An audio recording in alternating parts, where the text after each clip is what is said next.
गायन जैसे ही समाप्त हुआ तो अनायास अकबर के मुंह से वाह निकल गया और हरिदास जी ने देखा कौन।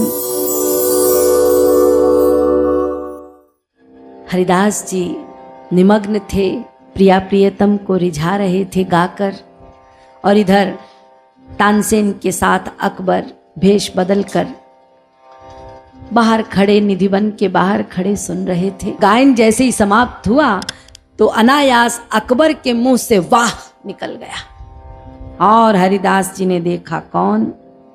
तो फिर परिचय देना पड़ा अकबर को।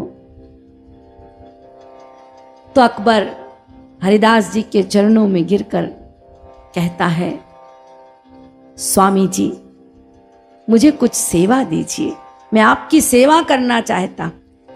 तो हरिदास जी ने कहा, ठीक है, यदि तुम सेवा करना चाहते हो तो धीर समीर घाट की जो सीढ़ियां हैं ना, उसका एक कोना टूट गया है, उसकी जरा मरम्मत करा दो, बड़ी कृपा होगी। अब इन्हें बड़ा कष्ट हो अकबर जी को, अरे इन्होंने तो कोई सेवा ही नहीं बताई, सीढ़ी जरा सी है उसकी मरम्मत, ये कोई सेवा है। खैर हरिदास जी भीतर ही भीतर सब समझ रहे हैं। उन्होंने अपने सेवक को भेजा कि ले जाओ धीर समीर, वहां सीढ़ी दिखा दो जो टूटी हुई। अब जब अकबर पहुंचे घाट के पास तो क्या देखते हैं, यहीं पर दिव्य दर्शन, अकबर को दिव्य दर्शन हो रहे हैं। अकबर ने देखा कि सारी सीढ़ियां जो हैं वो मणि जड़ित हैं, सारी मणियों की सीढ़ियां हैं और विशाल महल है और फिर घाट है, जल है यमुना का और उस घाट की सीढ़ियां मणियों से युक्त हैं। आंखें चौंधिया गई अकबर की और वहीं पर सिर पे हाथ धर के बैठ गया। लौटा और हरिदास जी के चरण पकड़ के कहता है,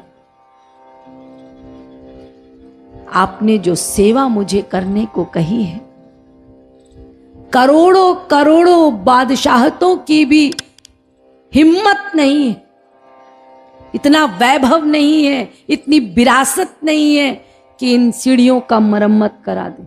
मेरी क्या औकात है। यहीं पर एक साधारण राजा को कैसे देखिए दिव्य दृष्टि दे रहे हैं, यानी कृपा का अचिंत्य सामर्थ्य। ये सामर्थ्य है उस संत के पास, उस रसिक के पास। अकबर घोर मायाबद्ध, लेकिन देखिए जब अकबर ने कहा कि मुझे कोई सेवा प्रदान कीजिए, मैं आपकी सेवा करना चाहता हूं, तो कहीं सूक्ष्म अहंकार भी रहा होगा। तो हरिदास जी ने दो काम किए, एक तो दिव्य दर्शन कराया, दूसरा अहंकार हटाया, उनमें दैन्य भर दिया।